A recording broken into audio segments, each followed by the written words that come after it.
Las misas de Navidad. He salido a flanear un rato por las calles, y en todas partes, el fresco olor a lama, el bullicio y ruido de las plazas y la eterna laraca de los pitos han atado mis pensamientos a la noche buena. Es imposible que hablemos de otra cosa. Las barracas esparcidas miserablemente en la plaza principal han estado esta tarde más animadas que nunca. Los vendedores ambulantes no han podido fijarse un solo instante. A cada paso tropiezo con acemilas humanas, cargadas de pesados canastones, por cuyas orillas asoman los tendidos brazos de una rama de cedro, o las hebras canas de heno. A trechos, rompiendo la monotonía de aquella masa humana vestida de guiñapos, asoma una coraza aristocrática y un sombrero de Devonshire. Cogido de la mano de su hermana, va un niño de 3 años, mirando con ojos desmesuradamente abiertos cada cosa, y lanzando gritos de alegría, como notas perladas, cuyo revoltoso compás lleva con las carnosas manos impacientes. La luz de las hogueras y de los hachones, llameando velozmente, comunica a las fisonomias ese reflejo purpúreo que ilumina las pinturas venecianas. Ahí distingo el cuerpo esbelto y elegante de la señorita C, la reina de la delgadez aristocrática, cubierto por un vestido seda perla con grandes rayas negras. Lleva un niño de la mano, y, encorvando su cuerpo graciosamente, espera que el vendedor de tostada cara y gruesas manos llene el cesto que sostiene en sus brazos un lacayo. Es la diana de Juan Gojón en el mercado. Una muchedumbre desarrapada circula trabajosamente por la plaza. Los gritos de los mercachifles, que pregonan sus objetos, aturden el oído, junto con el destemplado quejar de algunos pitos, semejante a crujido agrio y rasposo de una falda de seda al desgarrarse. Las velas cloróticas que alumbran las barracas esparcen una luz amarillenta, que contrasta con el rojo radical de los hachones. De cuando en cuando se aproxima un coche, llega, se detiene, salta el lacayo del pescante, se abre la portezuela, cae el estribo y un pie perfectamente aprisionado en un botín irreprochable toca el suelo. Tras de la polla que ha saltado primero del carruaje, y cuyo rostro estamos habituados a mirar en el palco ambulante del paseo y en el Troy Square inmóvil del teatro, descienden los pequeñuelos hermanitos y la mama que se adelanta paso a paso. A una distancia respetuosa, y colgada del brazo una canasta enorme, viene el lacayo con su librea color de hoja marchita. Igual animación reina en las calles. Los cajones permanecen abiertos y con los aparadores iluminados hasta muy entrada la noche. Apenas es posible transitar por las aceras. Algunas amas, a quienes la noche ha sorprendido, trotan, temiendo llegar muy tarde, por el embanquetado, tirando de la mano al niño perezoso que se resiste a empeñar una carrera. Junto al cristal de cada aparador se agrupan los curiosos transeúntes, y observan con fijeza, ya las velas microscópicas de esperma, que han agotado todos los colores del iris, ya los juguetes caprichosos hidroláticos, ya las cajas y obsequios de Año Nuevo. El aire frío que azota nuestros rostros parece como que va diciendo a mis oídos, anda, necio. La noche va a ser helada. El aire congelado empaña los cristales. Tienta las hojas del rosal, están ya húmedas como los labios del niño cuando suelta el ubérrimo seno de la madre, cada cual se refugia en su casita, donde hay ojos azules y cabelleras rubias junto al fuego. Esta es la fiesta del hogar, la fiesta del abuelo, la fiesta de la esposa, la fiesta de los hijos. La cena patriarcal que reúne a todos bajo la tosca mesa de encino es el gran símbolo de la familia creada por el Evangelio. No oyes los gritos de alegría que se escapan por las junturas de esa persiana mal cerrada. No ves las llamas inquietas de las velas, perdidas, como fuegos fatuos, en el ramaje oscuro del árbol de Noel. Tristes de aquellos que corren las calles con su gabán abotonado, mirando por los resquicios de las puertas el fuego de un hogar que está de fiesta. Tristes de aquellos que no tienen un árbol de Noel. La noche de Navidad es la noche de las resurrecciones y de los recuerdos. Los niños, al dormirse en sus cunas, quedan confiados en el espíritu misterioso que bajará durante el sueño para llenar de dulces y juguetes los botines nuevos que han dejado a propósito en la chimenea. El hada que visita estas botitas se llama en Italia el hada befana. En Alemania, lejos de las grandes ciudades, en los pueblos de campesinos y burgueses, las muchachas se asoman al sonar las 12 de la noche al pozo, cuyas aguas turbias brillan como una pupila enferma, para buscar, trazada en su superficie, la imagen de sus novios. Las aldeanas que vuelven a sus casas, después de oír la misa de medianoche, descubren casi siempre entre la oscura fronda de los árboles, el cuerpo blanco y ágil de las Willis, que se entregan a un vals interminable. La misa de la medianoche. Yo sé de una leyenda que Alphonse Daudet ha recogido en una de sus obras, y que hace abrir desmesuradamente los ojos a los buenos campesinos que la escuchan con el cabello hirsuto. Figuraos que estáis en una sacristía telarañuda, y que oís este diálogo, 2 cabritos trufados, Garrigou. Sí, reverendo padre, 2 cabritos llenísimos de trufas. Yo mismo he ayudado a rellenarlos. Su piel, fuertemente estirada, daba traquidos de angustia al entrar al horno. Garrigou, el sobrepelliz. Dios mío, yo que deliro por las trufas. 2 cabritos, ¿y qué más? lo más apetitoso y exquisito.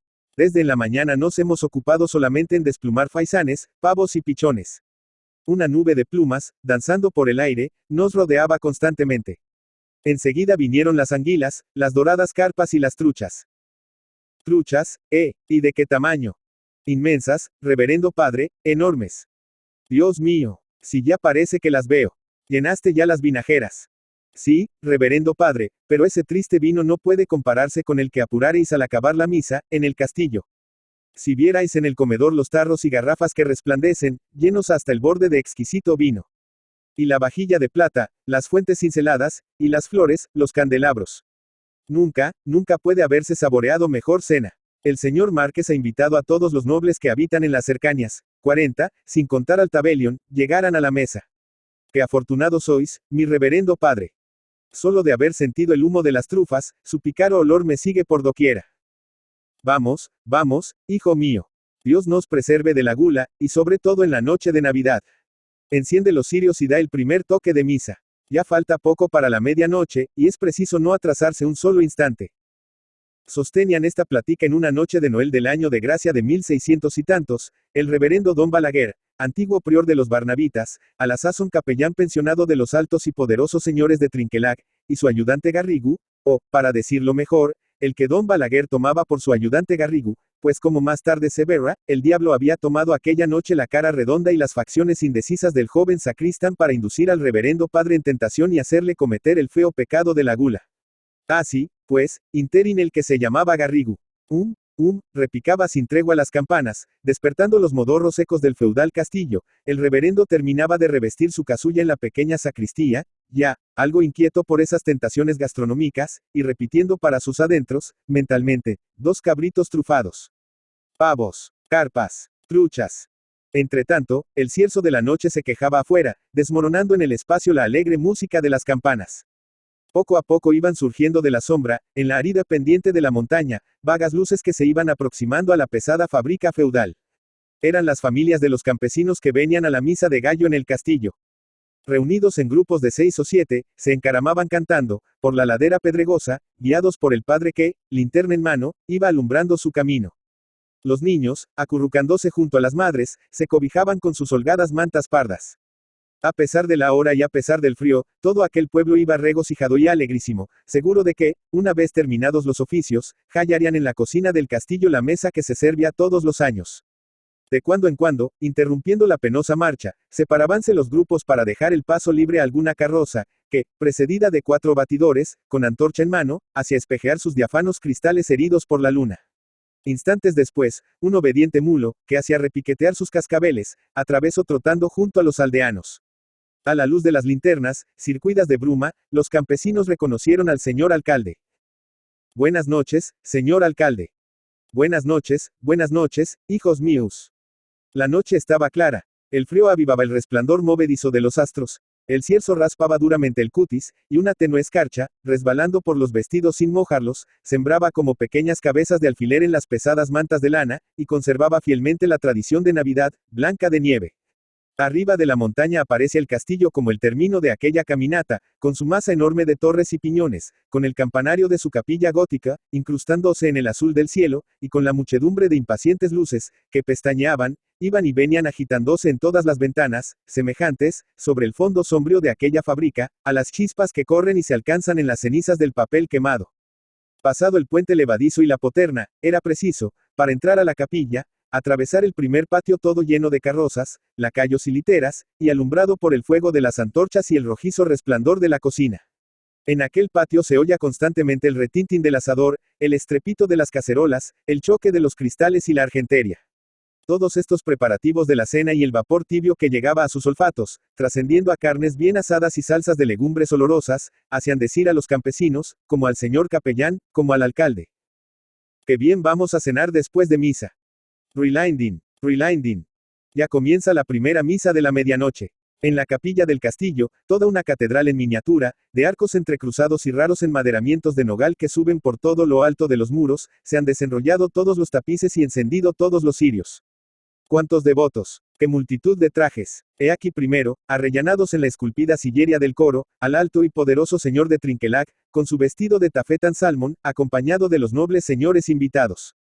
Un poco más adelante, arrodilladas en grandes reclinatorios revestidos de espeso terciopelo, oran devotamente la marquesa viuda, con su traje de brocado color de fuego, y la señora joven de Trinquelac, peinada con una torre altísima de encajes a la última moda de la corte.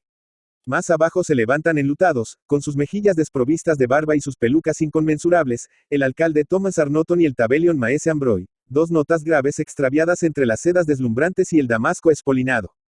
Enseguida se destacan los mayordomos, los pajes, los picadores, los intendentes, doña Barba con su manojo de llaves, colgadas en la cintura por medio de un anillo de bruñida plata.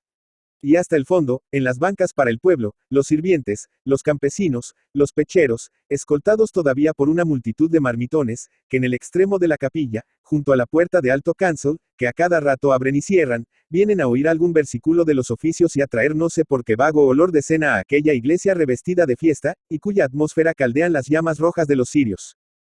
Será la presencia de esos mandiles blancos causa de las involuntarias distracciones del oficiante. Lo cierto es que la pícara campanilla, movida por el sacristán con una precipitación diabólica, parece que va diciendo con voz aguda: vamos. Vamos. Mientras más pronto reces, más pronto nos sentaremos a la mesa. Y el hecho es que cada vez que suena, pícara campana, el capellán se olvida de la misa para ya no pensar más que en la cena. Y se imagina el incesante movimiento que debe haber en la cocina, los hornos en donde flamea y choca el fuego de una fragua, el humo que dejan escapar las tapaderas entreabiertas, y a través de ese humo mira dos cabritos magníficos, con trufas. O bien mira pasar hileras de vistosos pajecillos, llevando con prudencia platones circuidos de un humo tentador, entra con ellos al salón ya apercibido para la fiesta y, oh delicia, he aquí la inmensa mesa toda resplandeciente, ya cargada con los pavos vestidos de sus plumas, los faisanes abriendo sus moradas alas, las botellas color de rubies, las pirámides de frutos destacándose entre las ramas verdes, y, por último, esos pescados prodigiosos de que tanto había hablado Garrigu, extendidos sobre un lecho de hinojo, con sus escamas, nacaradas todavía, como si hubieran salido recientemente de las ondas, y con un ramillete de hierbas olorosas en su nariz de monstruo. Y era tan viva la visión de todas estas maravillas, que don Balaguer pensó por un instante que aquellos platos suculentos estaban ya servidos sobre el mantel bordado del altar, y 2 o 3 veces, en vez del Dominus Vobiscum, dijo el Benedicite. Pero dejando a un lado estas ligeras equivocaciones, el pobre padre oficiaba conforme a sus deberes, sin saltar una línea ni omitir una genuflexión. Todo fue así hasta la conclusión de la primera misa. Y va una, dijo por fin el capellán con un suspiro de alivio. Incontinenti, sin perder un minuto, hizo una seña al sacristán, o mejor dicho, al que creía que era su sacristán, para que llamase a la segunda misa. Relinding. Y he aquí que empieza la segunda misa y con ella el pecado de don Balaguer. Más aprisa, dice con voz tipluda y agria la campana diabólica de Garrigu, y en esta vez el oficiante se abandona al dominio de la gula, devora las páginas del misal, con la avidez de su apetito sobreexcitado. Frenéticamente se hinca, se levanta, esboza la figura de la cruz, apresura todos sus gestos, todos sus movimientos para acabar más pronto.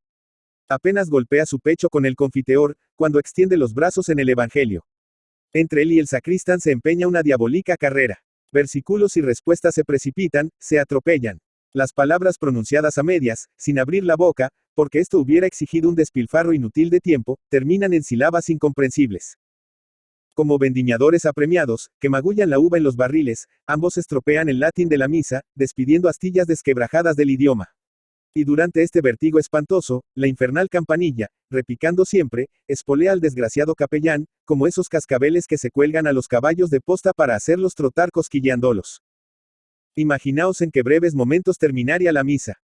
Y ya van 2, murmuró el reverendo, jadeante. Pero sin dejarse tiempo de respirar, con el rostro encendido, escurriendo sudor de la espantada frente, baja temblando las gradas del altar y... Relinding. He aquí que empieza la tercera misa. Unos minutos más, y el comedor se descubre, por fin, ante sus ojos. Pero a medida que la cena se aproxima, el infeliz don Balaguer se siente más y más movido por la impaciencia loca de la gula. Las carpas doradas, los cabritos asados están ahí. Ya los toca, ya los palpa. Los platones humean, los vinos embalsaman, y, sacudiendo su cascabel aguijoneante, la campanilla dice sin descanso. Aprisa, más aprisa. Pero ¿cómo podría ir más aprisa? Sus labios apenas se mueven. ya no pronuncia las palabras. De tentación en tentación, comienzo por saltar un versículo y ahora salta dos. La epístola es demasiado larga y no la acaba. Tartamudea las primeras palabras del Evangelio. Suprime el Padre Nuestro y saluda de lejos el prefacio. Y así, con brincos y con saltos, se precipita en la falta espoleado por Garrigou, va de retro, Satanás, que le secunda con prodigiosa perspicacia, levantándole la casulla, volteando las hojas del misal 2 a 2 y 4 a 4, derramando las vinajeras y repicando endemoniadamente más y más a prisa. Era de verse la cara espantadísima de los asistentes. Obligados a seguir, guiados por la mímica del Padre, aquella misa, de la que no entendían una palabra, poníanse estos de pie cuando los demás se arrodillaban, y en todas las fases de aquel oficio nunca visto la muchedumbre se revolvía en las bancas con diversas actitudes. La estrella de Navidad, que iba avanzando por el cielo, camino del pequeño establo, palideció de espanto y de terror.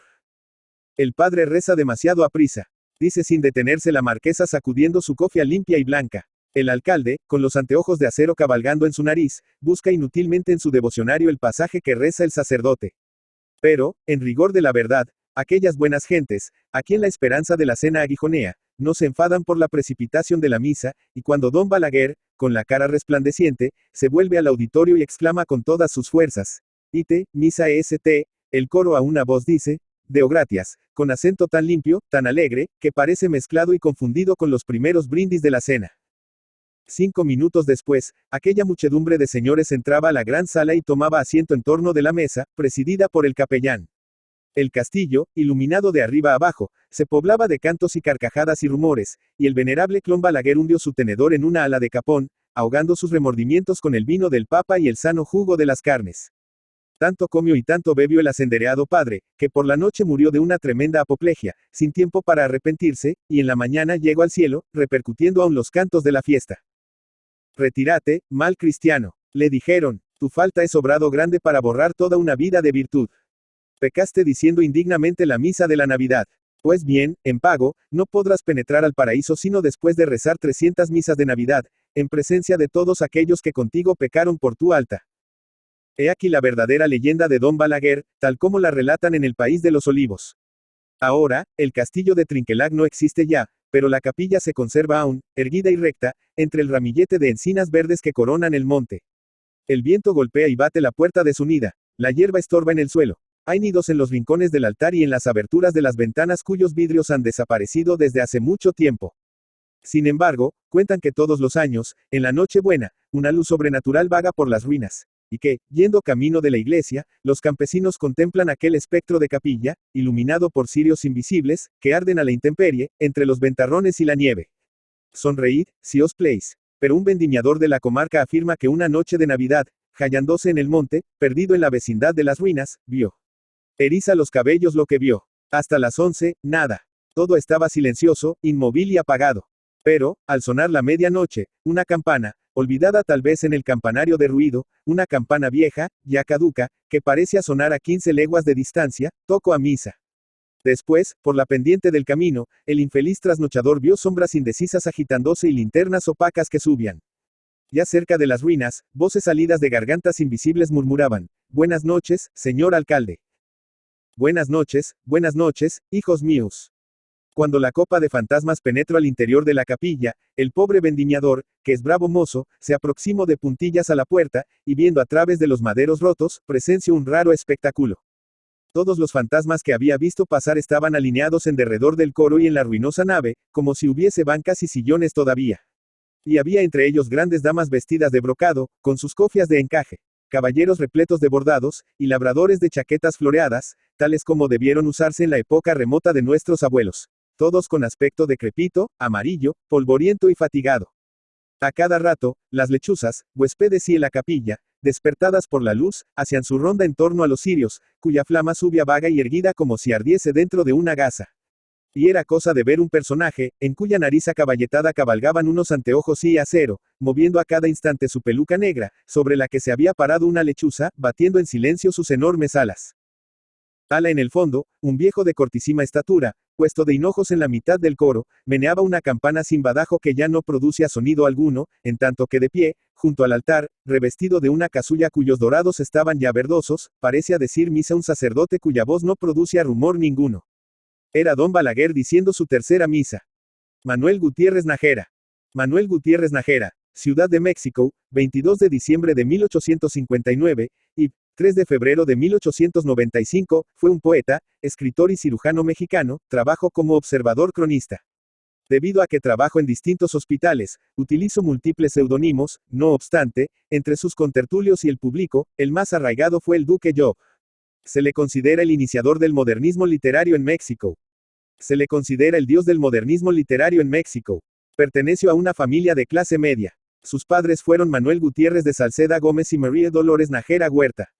Fue escritor y periodista durante toda su vida. Inició su carrera a los 13 años, escribió poesía, impresiones de teatro, crítica literaria y social, notas de viajes y relatos breves para niños.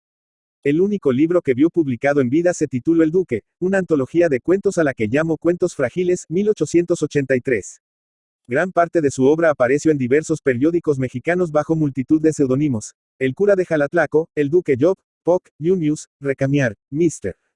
Can, Nemo, Omega, que utilizaba para publicar distintas versiones de un mismo trabajo, cambiándola tu firma y jugando a adaptar el estilo del texto según la personalidad de que le proveía su firma.